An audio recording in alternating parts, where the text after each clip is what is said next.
కాదు డిసెంబర్ 3కి ఇంకొక ప్రత్యేకత ఉంది.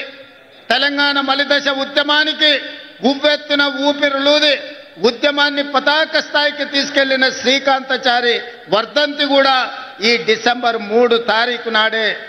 అందుకే శ్రీకాంతాచారి స్ఫూర్తితో నేను మరణించినా సరే, నా కుటుంబం నష్టపోయినా సరే, నా కుటుంబం కష్టపడ్డా సరే, తెలంగాణ నిరుద్యోగ యువతకు ఉద్యోగ ఉపాధి అవకాశాలు రావాలి, వాళ్ళ జీవితాలలో వెలుగులు నిండాలి అని ఆనాడు శ్రీకాంతాచారి ఆత్మ బలిదానం చేసుకొని ఈ తెలంగాణ రాష్ట్ర ఏర్పాటుకు ఒక గొప్ప స్ఫూర్తినిచ్చారు.